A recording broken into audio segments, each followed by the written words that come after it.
ফের রাজ্য প্রশাসনে ধাক্কা, কমিশনের 5 ডিআইজি বদল নির্বাচন কমিশনের। আগেই বেশ কয়েকজন কমিশনার এসপি বদল করেছে কমিশন। ফের রাজ্য প্রশাসনে ধাক্কা, এবার একসঙ্গে 5 ডিআইজি বদল নির্বাচন কমিশনের। সঙ্গে রয়েছে সোমরাজ, আরো জানাবে সোমরাজ, এবার কাদের কাদের বদল করা হলো?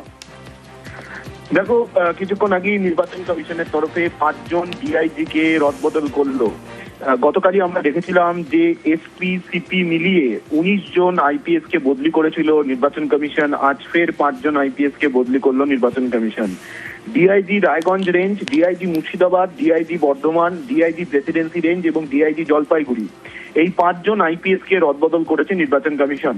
এবং যাদেরকে দায়িত্ব দেওয়া হয়েছে, ডিআইজি রায়গঞ্জ হিসেবে দায়িত্ব দেওয়া হলো রাঠোড অমিত কুমার ভারত, আর ডিআইজি মুর্শিদাবাদ হিসেবে দায়িত্ব দেওয়া হয়েছে অজিত সিং যাদব, ডিআইজি বীরভূম হিসেবে দায়িত্ব দেওয়া হয়েছে Srihari Pande, DIG Presidency Range হিসেবে দায়িত্ব দেওয়া হয়েছে কঙ্কর প্রসাদ বারুই এবং ডিআইজি জলপাইগুড়ি হিসেবে দায়িত্ব দেওয়া হয়েছে অঞ্জলি সিং।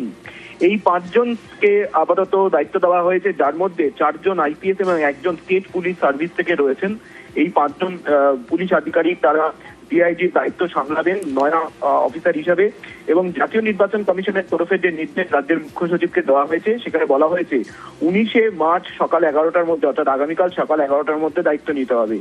এই নিয়ে এখনো পর্যন্ত অর্থাৎ এসপি সিপি ডিআইজি নিয়ে এখনো পর্যন্ত 24 জন আইপিএস কে রদবদল করলো নির্বাচন কমিশন, যা কার্যত নজিরবিহীন। তার কারণ 2021-এর বিধানসভা নির্বাচন বা 2024-এর লোকসভা নির্বাচন যেটাই বলো, দেখা গেছে যে নির্বাচন কমিশন রদবদল করেছিল রাজ্য পুলিশে, কিন্তু নির্বাচন ঘোষণার নির্ঘণ্ট ঘোষণার 72 ঘন্টার মধ্যে এত সংখ্যক আইপিএস বদলি, এবং যেখানে কমিশন ফের নামের তালিকা চাইল না, বরং সরাসরি কোন অফিসার দায়িত্ব দেবেন তার নাম পাঠিয়ে দিল, যেটাকেই নজিরবিহীন বলা হচ্ছে। এবং নির্বাচন ঘোষণার 72 ঘন্টার মধ্যে এখনো পর্যন্ত DG, ADG law and order, Kolkata পুলিশের পুলিশ কমিশনার বাদ দিলে 24 জন আইপিএস রদবদল করলো নির্বাচন কমিশন।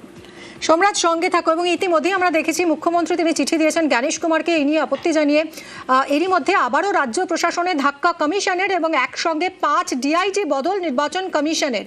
এর আগেই বেশ কয়েকজন কমিশনার বদল করেছে কমিশন, বেশ কয়েকজন এসপি বদল করেছে কমিশন, এবং ভোট ঘোষণার ঠিক 72 ঘন্টার মধ্যে এই নিয়ে 24 জন আইপিএসকে বদল করলো নির্বাচন কমিশন। এবং নতুনদের কাল সকাল 11টার মধ্যেই দায়িত্ব নিতে হবে বলে জানা যাচ্ছে। রায়গঞ্জ রেঞ্জে নতুন ডিআইজি রাঠোড অমিত কুমার ভরত, মুর্শিদাবাদ রেঞ্জে নতুন ডিআইজি অজিত সিং যাদব, বর্ধমান রেঞ্জে নতুন ডিআইজি শ্রীহরি পান্ডে, প্রেসিডেন্সি রেঞ্জে নয়া ডিআইজি কঙ্কর প্রসাদ বারুই, জলপাইগুড়ি রেঞ্জে ডিআইজি অঞ্জলি সিং, এবং এদের কাল সকাল 11টার মধ্যেই দায়িত্ব নিতে হবে বলে নির্দেশ নির্বাচন কমিশনের। সোমরাজ রয়েছে সঙ্গে, আরো একবার জানাবে সোমরাজ। দেখো, রাজ্য পুলিশে ফের রদবদল করলো নির্বাচন কমিশন এবং নজিরবিহীন ভাবে রদবদল করলো 72 ঘন্টার মধ্যে। এখনো পর্যন্ত 24 জন পুলিশ আধিকারিককে রদবদল করলো। যদিও নির্বাচন ঘোষণার 24 ঘন্টার মধ্যেই রাজ্য পুলিশের ডিজি, এডিজি আইন শৃঙ্খলা, কলকাতা পুলিশের পুলিশ কমিশনারের মতো গুরুত্বপূর্ণ পদগুলিতে রদবদল করেছে নির্বাচন কমিশন। এবং তারপর আমরা গতকাল দেখলাম 4টি পুলিশ কমিশনারেটের পুলিশ কমিশনার, এর পাশাপাশি 12টি পুলিশ জেলার এসপি এবং তার সঙ্গে কলকাতা পুলিশের ডিসি নর্থ, তাকেও রদবদল করেছিল নির্বাচন কমিশন। আজকে 5 জন ডিআইজি কে রদবদল করলো নির্বাচন কমিশন। এবং যে 5 জন ডিআইজি কে রদবদল করলো নির্বাচন কমিশন, সেখানে দেখা যাচ্ছে Raiganj range, Murshidabad, Bardhaman, Presidency range এবং জলপাইগুড়ি, এই 5টি রেঞ্জে ডিআইজিদের রদবদল করেছে নির্বাচন কমিশন।